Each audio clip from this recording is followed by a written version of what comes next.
Assalamualaikum warahmatullahi wabarakatuh. Halo Powders. Waalaikumsalam warahmatullahi wabarakatuh. Hai. Tak kenal maka tak sayang ya. Perkenalkan, saya Risma Korea Solihat yang akan memandu pada acara B-Talks, Baswara Talks, podcastnya Himaudi. Nah, dan tentunya di episode perdana ini aku nggak sendirian loh. Pada kesempatan kali ini kita kedatangan narasumber hebat, Ibu Ketua Himpunan Mahasiswa PG PAUD Universitas Pendidikan Indonesia Kampus Purwakarta, yakni Teh Ratu Dinda Rahma. Halo Teh Ratu, apa kabar nih Teh? Alhamdulillah baik. Nah, sebelumnya boleh nih Teh kenalan dulu. Ya, perkenalkan, nama aku Ratu Dinda Rahma, mahasiswi dari Prodi PG PAUD Angkatan 2020. Nah, Teh Ratu ini lagi ada kesibukan apa nih Teh sekarang? Ya, alhamdulillah di tahun ini aku kesibukannya ada di organisasi di UPI ataupun juga organisasi di luar dan mengikuti beberapa kepanitiaan lainnya. Wah, hebat banget kan? Teh Ratu ini terkenal sebagai mahasiswa yang aktif tentunya, memiliki segudang ilmu dalam berorganisasi. Amin. Penasaran kan apa yang akan kita bahas? Saksikan terus di B-Talks ya.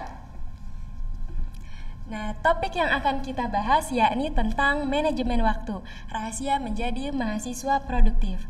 Buat teman-teman pasti ingin tahu kan bagaimana sih cara memanajemen waktu yang baik di tengah perkuliahan yang padat agar tetap menjadi mahasiswa yang produktif. Keep stay tune! Nih, Teh Ratu, berbicara tentang mahasiswa produktif, ada beberapa yang mengartikan bahwa yang dikatakan sebagai mahasiswa produktif itu ialah mahasiswa yang hanya mengejar IPK atau yang memiliki IPK tinggi aja nih. Nah, bagaimana pendapat Teh Ratu mengenai pernyataan ini? Dipersilakan Teh Ratu. Oke, terima kasih banyak sebelumnya. Alhamdulillah nih hari ini aku bisa menghadiri di acaranya podcastnya B-Talks gitu ya. Terima kasih kepada Teh Risma dan juga rekan-rekan lainnya mengenai manajemen waktu dan produktivitas gitu ya. Aku mau ngasih sedikit pandangan dari aku mungkin mengenai manajemen waktu itu. Manajemen waktu itu kan biasa kita tahu pengaturan waktu juga atau pengelolaan waktu gitu ya, dimana kita bisa mengatur sebuah rangkaian kegiatan dengan sebaik mungkin gitu biar tidak bertele-tele mungkin dalam melakukan kegiatan. Juga produktivitas, bagaimana seorang sumber daya itu bisa diatur atau mengatur sebuah tujuan yang mau dia laksanakan biar tercapai secara optimal gitu. Nah, kalau misalnya melihat dari produktif itu acuannya kepada mahasiswa yang mengejar nilai IPK yang besar atau yang tinggi gitu ya, menurut aku bisa dibilang benar juga bisa dibilang tidak, karena hal itu masuk ke dalam sebuah produktivitas seseorang. Ada orang yang produktifnya itu di ruang lingkup keorganisasian, akademiknya, prestasinya, juga sama hal-hal yang lainnya gitu. Jadi itu nggak bisa dibilang benar atau tidak gitu. Terus juga ada contohnya aku ini masuk ke dalam, menurut aku ya, entah kalau pandangan dari orang lain gitu, aku masuk ke dalam yang bisa dibilang aktif di sebuah keorganisasian. Aku alhamdulillah aktif di organisasi di UPI, ikut 2 keorganisasian yang ada di UKM dan ada di Hima, terus juga di luar ada salah satunya di Pemudi Persis gitu. Aku mengacukan diri aku buat sibuk di situ aja gitu. Tapi kan banyak ya rintangannya buat kita bisa mempertahankan produktivitas kita dalam kehidupan sehari-hari gitu. Pasti ada beberapa part di mana kita tuh kewalahan, sibuk, bingung nih mau mengedepankan yang mana. Terus juga kadang ada beberapa yang berbentrokan gitu. Jadi mahasiswa produktivitas itu sebenarnya ada susahnya, ada gampangnya juga. Mungkin susahnya di mana kalau misalkan kita merasa udah bosen gitu ya, bingung, masih gini-gini aja. Tapi kan di sisi itu kita juga harus tetap bisa mengembangkan gitu. Jadi kalau misalkan ditanya mahasiswa yang produktivitas itu beracuannya ke IPK, enggak juga sih, karena itu masing-masingnya itu ada porsinya gitu.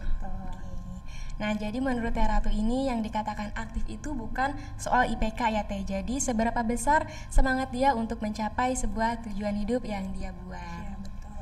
Oke Teh Ratu, selanjutnya bagaimana sih tips menjadi mahasiswa produktif itu menurut Teh Ratu? Ya, menurut aku ya, sebenarnya aku kalau dibilang mahasiswa produktif banget sih enggak. Cuman aku lagi berusaha untuk tetap menerapkan hal itu di diri aku gitu.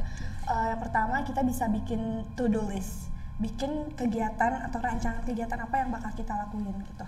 Dan jangan lupa juga di dalam to-do list itu kita harus mengutamakan dan mempertimbangkan mana kegiatan yang memang harus pertama banget diselesain lebih awal.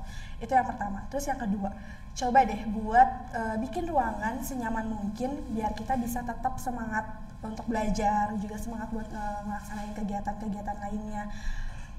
Terus yang selanjutnya, coba membiasakan untuk melakukan rutinitas baru.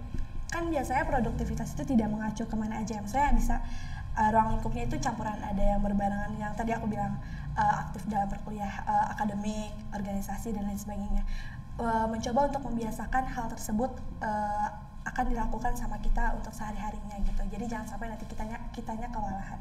Terus selanjutnya istirahat yang cukup. Percuma dong kalau misalkan kita mahasiswa produktif nih, tapi kitanya terus kalau bahasa Sundanya mah ngegedar gitu ya, ngegedar terus-terusan sama kegiatan yang kita punya tanpa memikirkan batas kemampuan kita tuh kapan kita harus istirahat, kapan juga kita harus tetap jalan gitu. Itu berarti kesehatan ya, istirahat dan kesehatan yang utama. Terus